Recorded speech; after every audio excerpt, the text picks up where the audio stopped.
Every runner has a story. What about you? What's your story? Running isn't easy. We've all overcome struggles to get to where we are.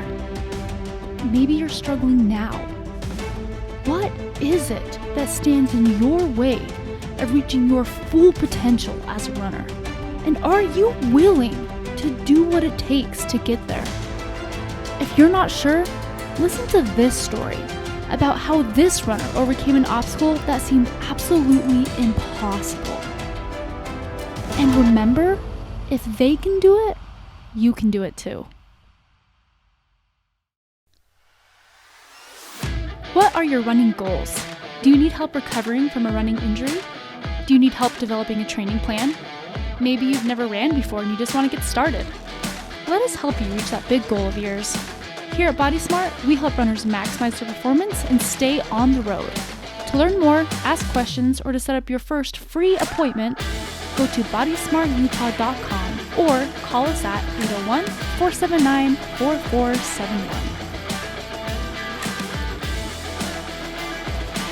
Hello, everybody, and welcome to Running Unbroken. We are excited to have a special guest in today. We have Andrea Christensen joining us today. She is an awesome runner and just did a really good metabolic test with us. I think she's a little disappointed that she didn't push it all the way, but she's got a run tonight that she has to do. She's pacing somebody at the Wasatch 100, so we totally get it, and that's great. But she crushed it still. Even though she stopped early, she still is very superior. So that's awesome. You have proof now that you're superior. Yes, and that was what I came for. Right. Just that validation, right?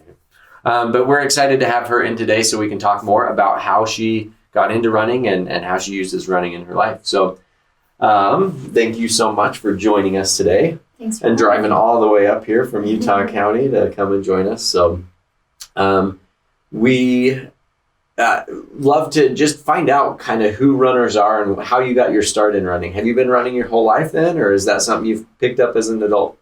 I started running when I was 14. I started walking at the time with my mom and sister. There's a lot of weight struggles in our family, and we were trying to lose weight. So we started walking every day, and then they started walking really fast. So I started slow jogging next to them to just be able to keep up. And then I remember that first time in junior high that next year, being able to actually run a mile. I had never run a mile before, and we had to run a mile, and it was so exciting to me that I could run a mile, and it was under 8 minutes, and it just felt like this really big deal. Yeah. And so I did, a little junior high cross country race, and that too just felt like such a big deal and so exciting. And so I got into high school running cross country and track, and then in college started doing marathons. I had an uncle who did marathons that I thought, that's so amazing. Someday I want to do that.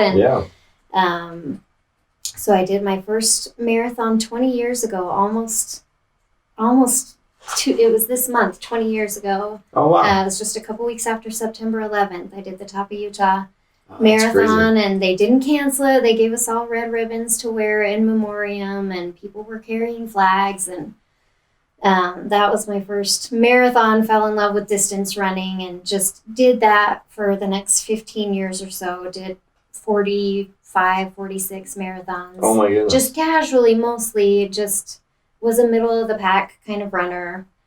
And then in 2016, I discovered the trails. I had a friend bring me along for a trail run, and it was right about that time that I was midlife crisising, and my whole entire life was imploding, and the trails seemed to be like this magical place to go get lost. Get lost, to escape, for a while run away from all of that for almost in an unhealthy sort of way for a little while, I think, avoiding real life. But definitely fell in love with the trails and the ultra world and community. So it was 2017 that I started doing ultras and have been doing them around injuries since. Nice. That's awesome. Yeah, it's funny. I don't think that's an uncommon story. Yeah. that people find the mountains and the trails kind of when they're working stuff out in their life, right? Absolutely, yeah. I had lived in Utah for, I don't know, 17, 18 years when I finally discovered the trails, and I thought, how did I not know these were here before? Yeah. I didn't know. I didn't even realize. How could I not have known? But I don't know if I would have gravitated to them in the same way in my 20s or, when life was simple and chill. Like, Right. I don't know if I would have wanted to spend so much time in Yeah. the mountains or so much time running. But it was at that time where I thought, I need this. Right. Yeah, it's amazing what running can do just for our mental health and to work out our life problems. Yeah, like it for really sure. is awesome Yeah. to be able to use it that way. So yeah, I Instagram makes things interesting where you can kind of follow other people's stories and you can kind of see that similar journey happen with friends and people that you follow that you're like, yep, they're working some stuff out right now. Yeah. Yeah, and that it's good. I mean, running, it's a lot better outlet than many other things that we could dive into, right? Right, for sure. I always joke we all self-medicate in some way, shape, or form. Yeah. And running is just a lot healthier way to self-medicate. If I'm going to have a slightly addictive personality, maybe this isn't the worst thing. Right. Yeah. There's with definitely still some balance and Yeah. Yep. So, well, that's fascinating. So in terms of running, so 45 marathons then? It was At in least. the upper 40s. Yeah, I need Okay. to count one of these days. Yeah. And then I've done maybe 12 or 13 ultras. I need to check my ultra sign up. 50Ks to 100 mile. To 100 mile. Yeah. That's awesome. Wow, that's a lot of running. What's your favorite distance, would you say? Ooh, probably right now 50 miles. I feel like I have good endurance. I have decent, I'm not a super fast runner. I'm okay. But I have good endurance. So I feel like a 50 miler is a really nice blend. A little bit of speed with some good endurance.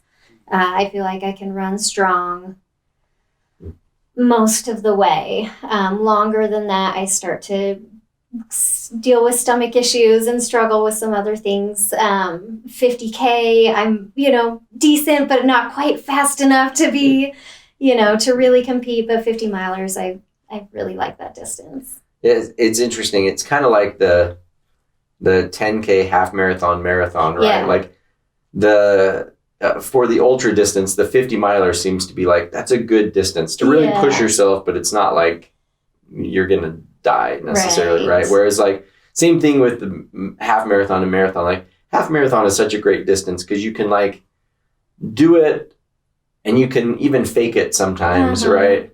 Whereas the marathon, you can't fake a marathon, right? Yeah. And 50 miler, it's like I can do that while training and whatever, but I don't have to quite train the same way as I do for a 100 miler, where it's really involved and really intense. And so many things can go wrong, which is part of the appeal too. There's so much unknown. Right. Just to finish, you have to have a good day. Yeah. Yeah. Yeah. It's pretty amazing.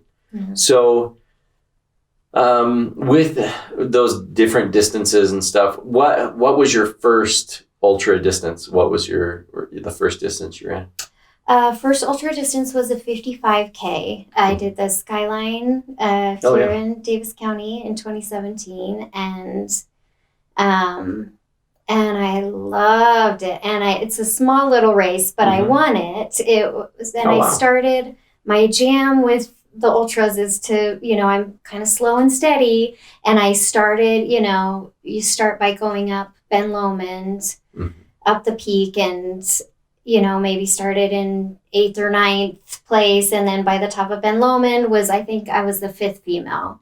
Maybe I could be top 5 or, and then a couple miles later I passed the 4th place woman, and then a couple miles later past the 3rd place woman, and oh my gosh, maybe I could be top 3. This is so amazing, exciting. Yeah. And then just slowly passing people until right off the summit of Lewis. You go up and summit Lewis Peak. I passed the 2nd place or the 1st place woman, so I popped into 1st place, and then I ended up gaining a half an hour. Oh my in goodness. That last 12 miles or so. So I thought, okay, I could actually maybe be kind of good at this. Not amazing. Again, it was a small race, and the bigger the race, the less competitive I am for sure.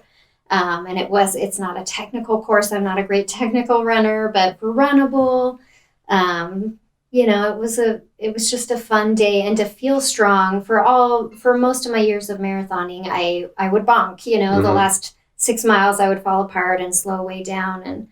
And so to get to the point in my running where I could feel so strong at the end and be passing people and speeding up even, doing some 7-minute miles at mile 28, 29, 30, like it was so exciting and such a rush for me. And just to feel like, I love this. Maybe I'm not amazing, but maybe I'm kind of good at it. And sounds amazing to me. And just had a great time. So for sure fell in love right away. Yeah. That's awesome.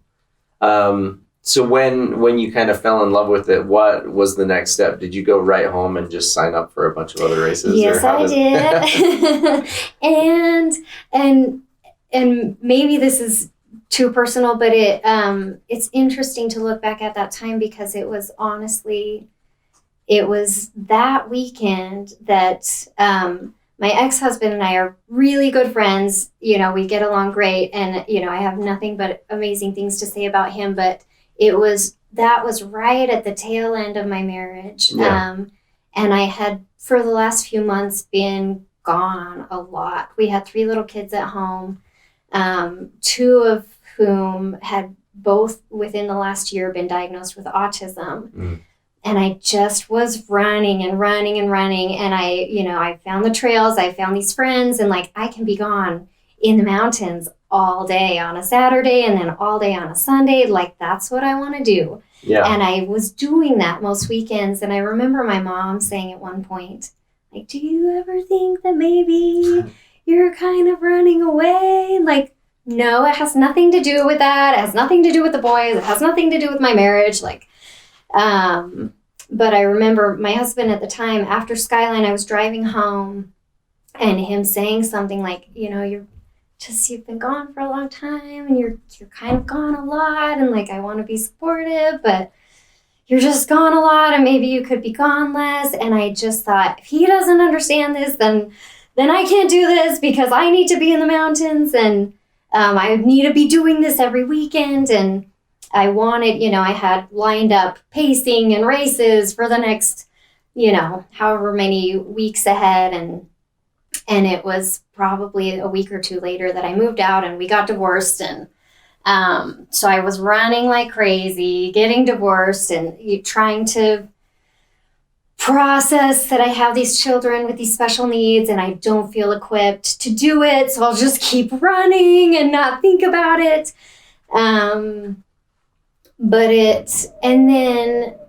I was doing other races. I was pacing. I did my first 50 miler in October, and then I did another 50 miler in November.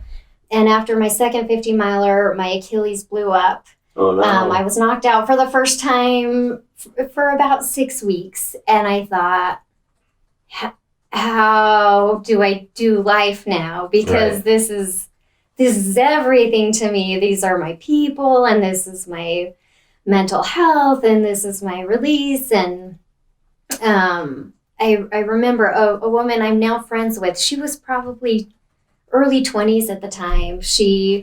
We were in a running messenger group, and I messaged my friends and said, what do I do? How do I get through this time? I'm injured and I don't even know what to do with my life. And she messaged, and I don't think we had even met at the time. And she said something along the lines of like, I see you have some kids, and maybe you can use this time as an opportunity to slow down a little bit and to, explore some other areas of life, and it doesn't have to be this awful thing. And I thought, what does she know? She's 20-something. She has no idea. Right.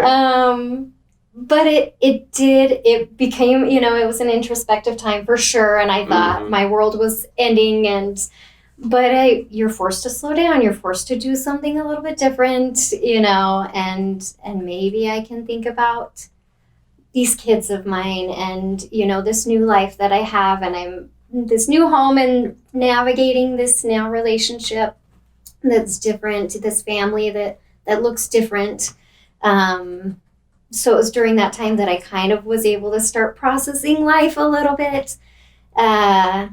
Came back the next spring and was starting to run again and getting a little more and more just, this is my whole life again. And then wouldn't you know, I got a stress fracture, of course. So I had kind of the same realization that, okay, running cannot be everything I want it to be everything, because it's a lot easier sometimes than it's something I can control. And that's something that I love about it. You know, there's this whole life of mine that I have some control over, but there's a lot that I can't control. And as someone who likes, you know, things to make sense and to be tidy sometimes, what do I do with this life of mine that is not always tidy? Yeah, definitely not tidy. Yeah.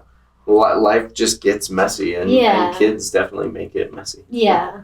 But so just finding that balance ongoingly then between running when I can run and making it a supplement and a complement to my real life, and a healthy means of coping instead of as a means of running away from the real life. That's been something that I've been trying to navigate, you know, ongoingly. Still working on it. I think there's a line in an Avett Brothers song I heard a couple years ago, and it's when you run, make sure you run to something and not away from. And like song lyrics, cheesy, but when I heard it, I thought, oh my gosh, that's it. Like, try not to run away.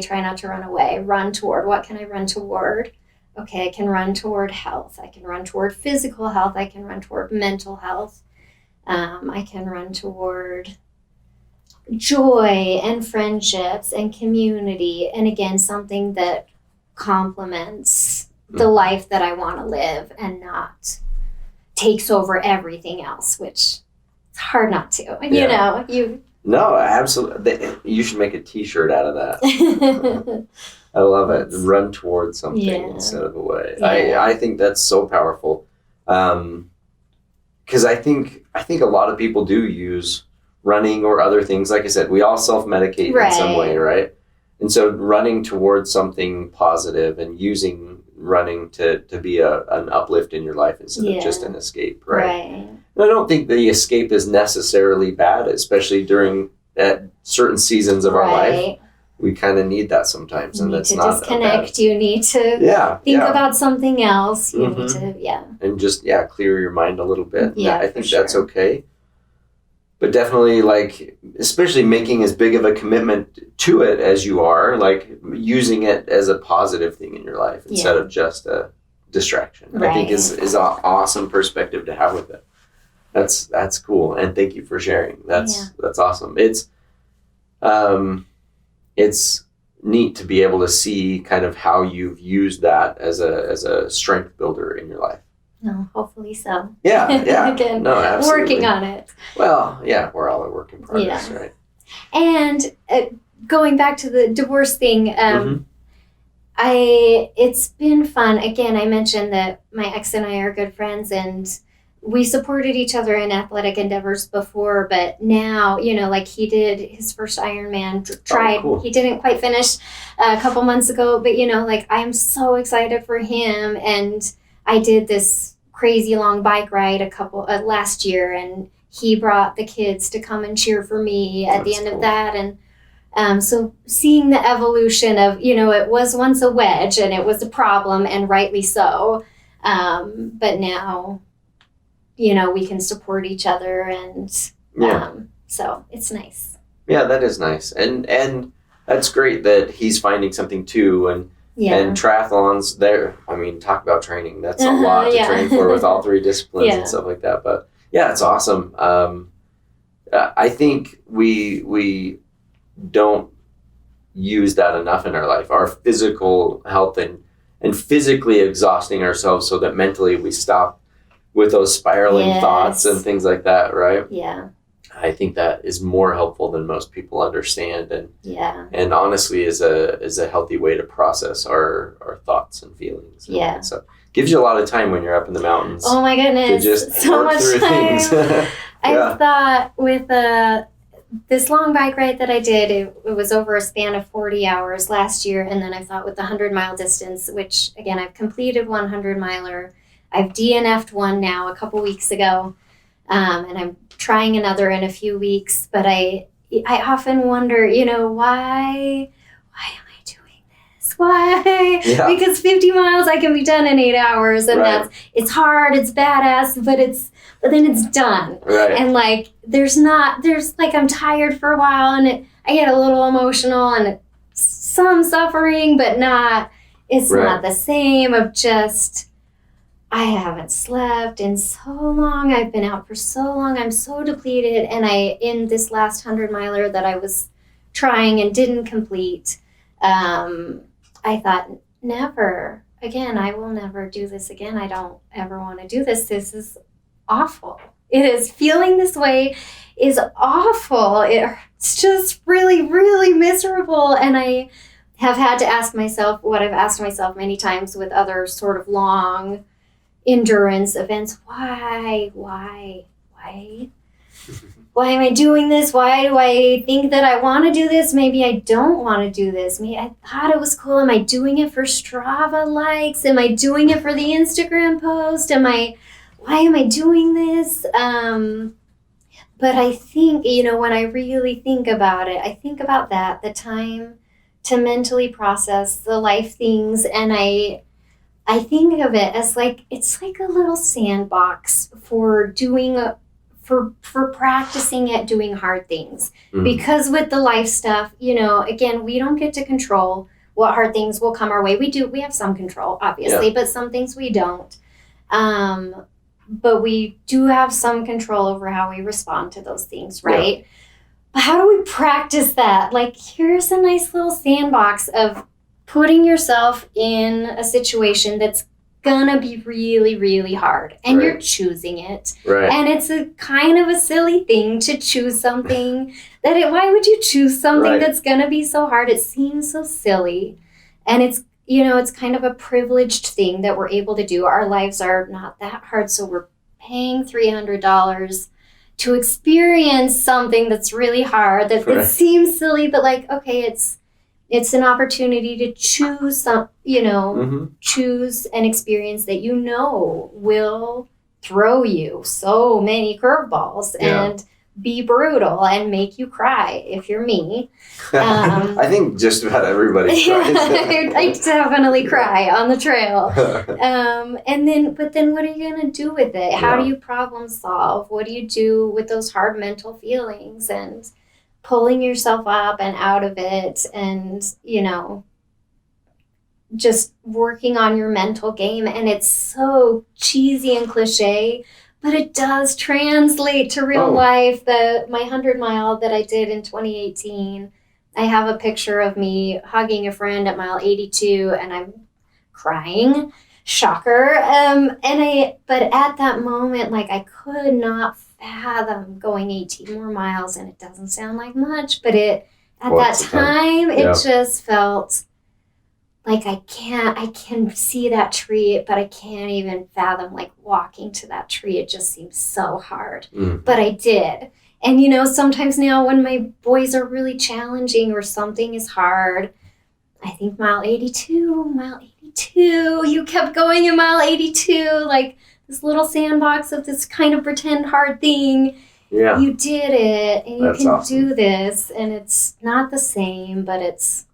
but it gives you the strength. It's a reference point. Yeah, I love that. It is a reference point. I think that's awesome. That's cool. I agree with you. I think it does give us the opportunity to practice hard things and practice what it feels like when you're getting your butt kicked to keep moving, keep going, and because life is not going to hit the pause button for you, right? Yeah. And so that's amazing. And it is in some ways a frivolous thing because we do sign up for it. We subject ourselves to that. But I think just like anything else in life, if we want to get good at it, we have to practice it. And how do you get good at doing hard things? You got to do it. You got to do hard things. You got to do the thing. Yeah. Yep. And so, you may be choosing to do hard things, but like you said, life is going to choose for you. Yeah. No matter what, no matter who you are. Yeah. Things happen and life is tough. And so I love that. I think that's a great perspective to have on it. And I'm glad that it's working for you. So that's awesome. Thanks. Yeah. With that other, so 82 is like a mantra for you. Yeah, now, totally. Mile 82. Yes. That's awesome. Any other mantras that you use to help get you through hard races and stuff, or hard times, I guess? I'm not so good at mantras. I don't know if I have any really good ones. I have a good friend who I've paced, and she's done a couple hundreds, and I paced her at one recently, and hers was come what may. And she's always, before my big things, Andrea, come what may. Come what may. Like, you don't know what it's going to be. Yeah. Oh, yeah. And, and that, I do love that idea. I had never been exposed to the idea of mindfulness before trail running. And I remember exactly where I was. And I was listening to a Trail Runner Nation podcast, and they were talking about mindfulness and just this idea that it might be really, really hot outside. And what can you do about that? You can't change the heat. Right. You can recognize that it's hot and think, I should take in more electrolytes and I should drink a little more. And maybe I need to slow down. Like, what can you do in response to the situation? Again, you can acknowledge it, recognize maybe you don't love the heat. That's okay. You don't have to love it, but you can't change it. Right. So what do you do with it? Okay, it's pouring rain. Okay, this is a super rocky trail.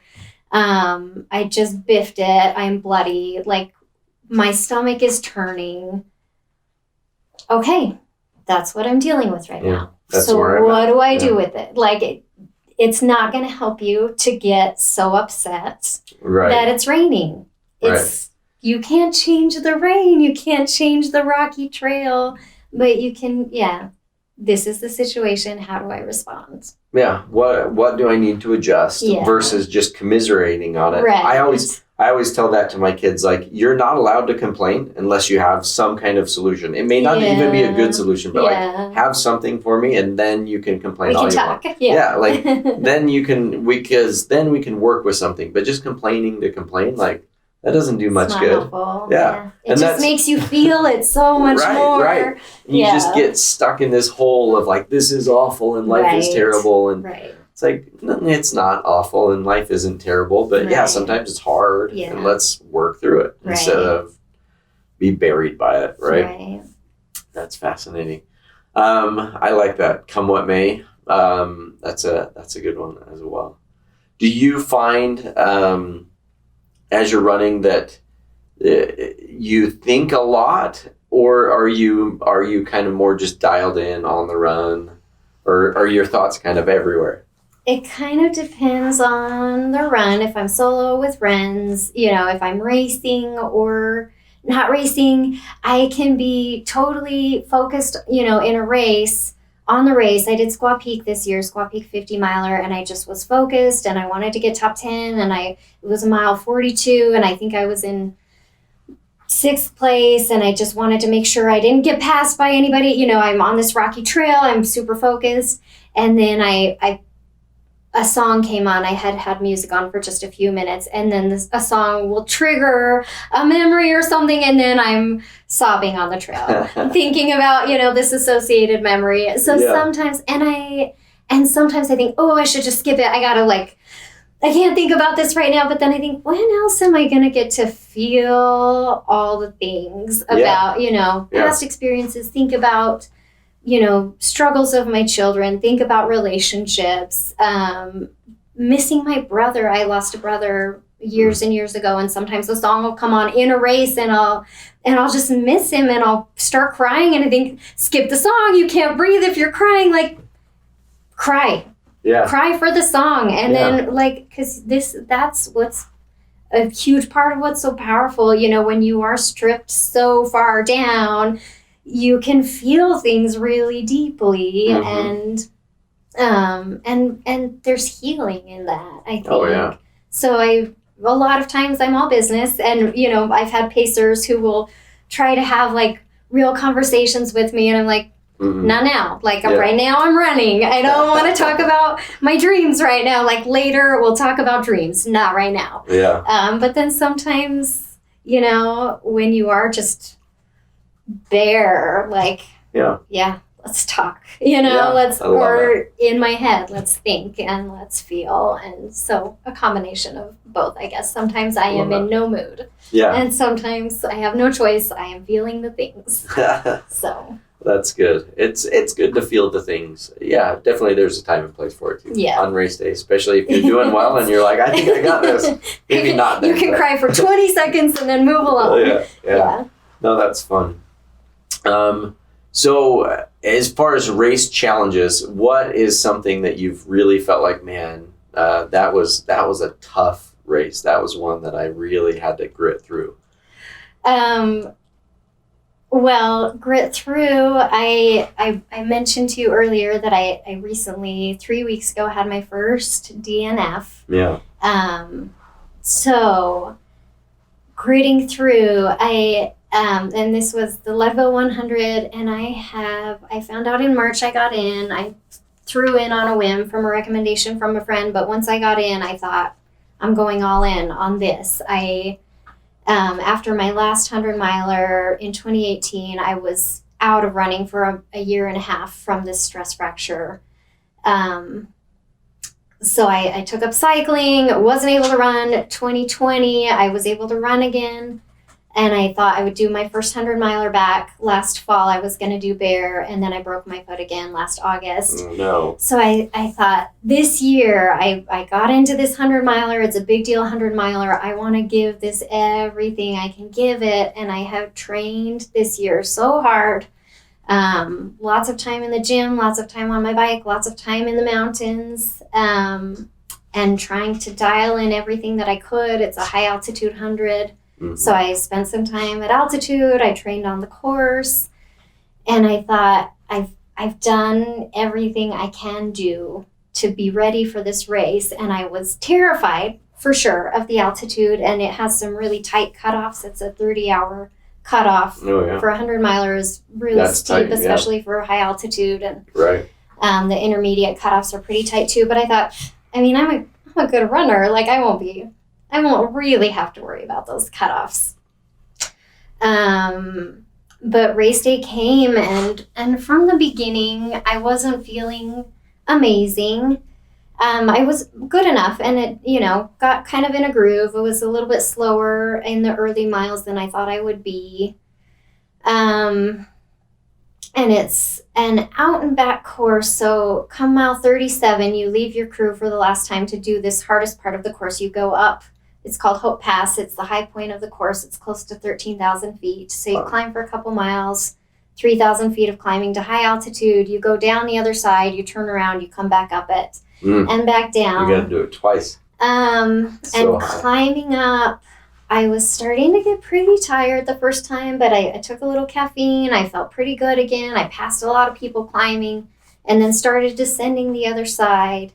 And steep technical descents are my Achilles heel. Like I am really bad at them, and I was going so slow, and I got passed by so many people, and it was pretty disheartening. I started to get in my head a little bit.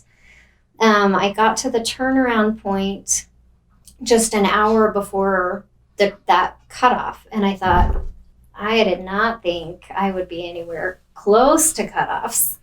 I started to calculate the amount of time I had to go back to this next aid station. It was 4 hours and 45 minutes, and it had taken me 4 hours and 45 minutes to get there. And going back, it was steeper to come back up Hope Pass that side. I'd be going down in the dark. I would have a headlamp, but it wasn't great because I didn't think I was going to need it. I put a crappy headlamp in my drop bag, and I thought, I might not make this cutoff, this mile 63 cutoff.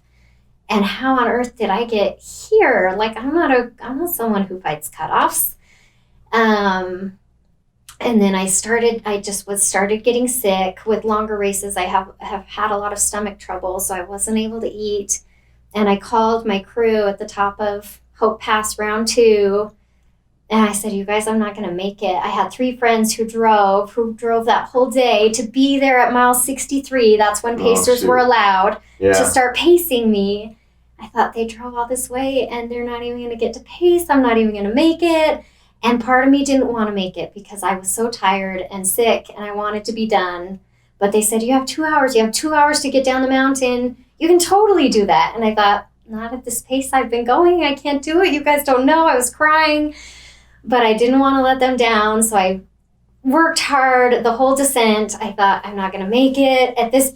Oh, maybe at this pace, maybe I can make it. I don't know. Not at this pace. I'm not going to make it. It's so close. I have 4 miles to go and I have an hour and I'm going 17-minute mile pace. I need to go 15, but I can't go 15-minute pace down these rocks. And so the whole way down I was fighting, and about a mile before the aid station it flattens out and there were volunteers saying, you gotta hurry, please hurry, like you might make it, but you need to hurry. Okay, how far is it? It's a half a mile. And then the next person says it's just over a mile, and then the next guy says it's a half a mile from the water. Like, how far is it? I have 11 minutes. What do I do? Like, right, like how hard do I need to push it? I called my boyfriend, like, do I need to be out of the aid station by 10 p.m. or just into the aid station by 10 p.m.? He was like, we're trying to figure that out. We're packing up your pacer's bag with anything we think you might need. What do you need? Like, just to hurry, just go as fast as you can. And so I just, okay, again, part of me's wanting to be cut. And part of me is, I don't want to be cut. And I've worked so hard and I have these friends who've come all this way. So I had one of my pacers waiting for me like a quarter of a mile from the check-in. And he was like, okay, we have a quarter of a mile. We have 3 minutes. There's this guy over this mat. He's holding a red light. We got to pass him. You got to go over the second mat, and then we'll get you what you need, but you have to get through the aid station by 10 p.m. It's 9:57. Okay, it felt like the most important race finish of my life. I'm feeling terrible and super emotional. I've had almost 5 hours of thinking, I'm not going to make this cutoff. But I made it.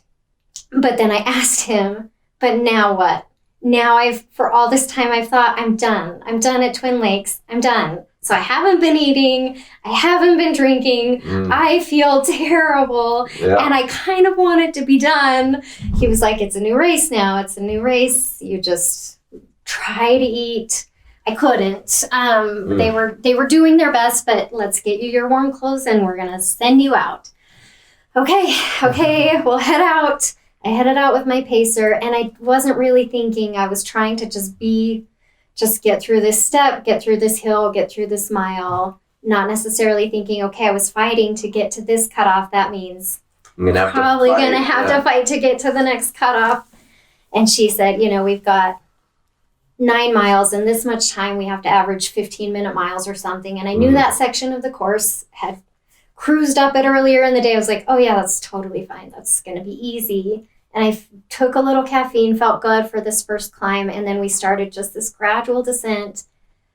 And I was a zombie. I just was dizzy. I felt like I was sleepwalking. Again, just not taking in any calories. Still middle of the night then? It was, at that point. The next cutoff was 1:15 a.m.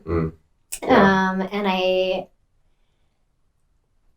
wasn't paying super close attention to the time. I just keep moving forward. But then with about a mile to go, she was like, okay, we have a mile to the next aid station and it's 1:00 whatever. We have like 10 minutes, 12 minutes, 13 minutes to get there. And I thought, oh my gosh, we've been going way slower than that. I can't do a 13-minute mile right now, but we gotta try. Okay. So again, a quarter mile to go, volunteers saying, you can make it, but you gotta hurry.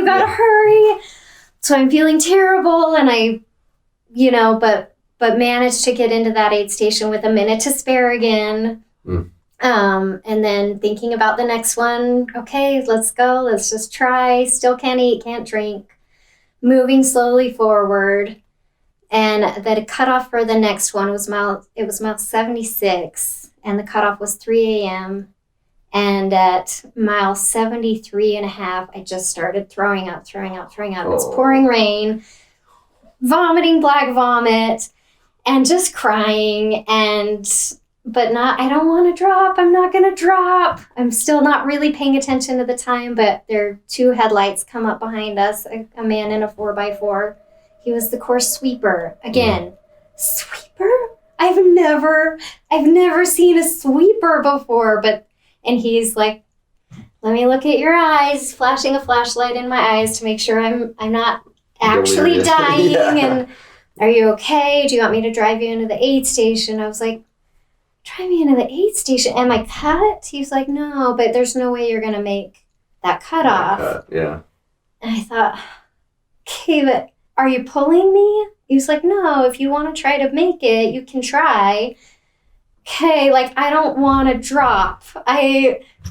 If I'm going to go, like, you got to pull me. So if you're not pulling me, he was like, okay, that's fine. I'll just leapfrog you. Like, oh my gosh, this is what this race is. I'm leapfrogging with the sweeper. But we tried to pick it up to make it into the next aid station. We had 2.5 miles to go and like 33 minutes, I think. And I'm looking at my watch, trying to just move as much as I can. We got down to an 11-minute pace at one point, and I thought, I am flying. I am amazing. I'm going so fast. But then my daughter, she's maybe 1/10 of a mile from the aid station. At this point, the last 10 minutes, I'm seeing where the aid station is. Okay, I have 9 minutes. Okay, I have 8 minutes. How close are we? With 3 minutes to go, I thought, there's no way. We're not going to make it. It's too far. With a minute to go, my daughter's saying, run, Mom, run. She was crewing my 14-year-old daughter. She got a video, and I thought, I am running. But the video is me definitely not running. Yeah. Run, Mom, run. And I cross at 3:01 a.m., expecting them to say, okay, you're done. You're done. You did all you could do. Right. But they say, 2:27, you can still make it. We'll let you go if you hurry. Just hurry through this aid station. And I burst into tears. My daughter caught us on camera. No, this is where I die with dignity. Like, I tried. I didn't make it. Yeah. Now you cut me. Yeah. And they didn't. And I was devastated. Like, please just make this not me giving up. Yeah. But no. So, okay, you tell me I can make it. Like, I know that I can't. I knew the next cutoff and I knew the next section. And I thought, with how slow I was going before, and I still haven't eaten anything, I'm just going to keep slowing down. But if you're not cutting me, then I have to keep going. Oh, so I headed out with my next pacer. We went 2 miles. And I was at one point just laying on the asphalt. We were on the street at that section, and the sweeper came up again in his little 4x4. How are you doing? And I was like, are you just gonna be with us the whole time? He was like, yeah. I was like, and those 2 miles had taken me like 25 minutes each. And I thought, okay. Yeah. Here I die with dignity. This is the end. I can slow walk for 4 more hours to get cut at the next aid station, which I surely would have gotten. I would have missed the next cutoff by an hour. Yeah. So that one I gritted for a long time, and I felt like I had 3 individual race finishes. Aid stations where I was like, I don't want to make it, but I have to try. So that one, it stung, and it still stings because I don't drop, and I'm not fighting cutoffs. But yeah, I was fighting cutoffs, and I dropped. Humble pie doesn't go down well, does it? Yeah. Oh, it's hard to wash down, for sure. A lot of grit, but also a kind of a failure, which is... that's okay. It's good practice, I guess. Right. And motivation for the next one. And it's interesting to talk to so many runners that have had, really accomplished runners that have had a lot of DNFs. Yeah. And that's okay. That's part of the game in some ways, right?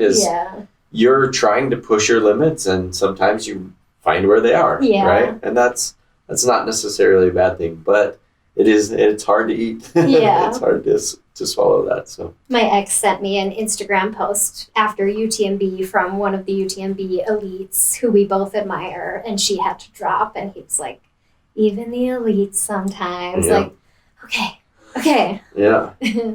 No, it's tough. It's hard to do, but I think you learn a lot from those moments. Yeah. You learn how hard you can push yourself. Yeah. And you also learn like where the difference between safety and pushing yourself, right? And so. And also a lot of empathy too. Yeah. Instead of judging when people this person who dropped, like, did you really need to drop though? Were you at death's door? Like, then you didn't really need to drop. How you weren't that okay. Yeah. Okay. Well. Yeah. And also, and to experience being in the back, and being with the people who were in the back and feeling like we are warriors here together instead of like, oh, the people in the back, look at them working so hard. Like, I am also in the back and we are gutting it, like giving it all we have. It was a good experience, and really like the camaraderie back there was incredible. For sure. That's and me crying and them saying, no, we can make it. Like, no, I definitely can't make it. No, we can for sure make it. Like, I don't know. Oh, I love that about the running community, though. About just how tight-knit and supportive and, for and sure. everything. It's amazing. Yeah. It's amazing. Well, thank you so much for sharing your stories. I love it, and I've learned a lot, and I know our listeners have too.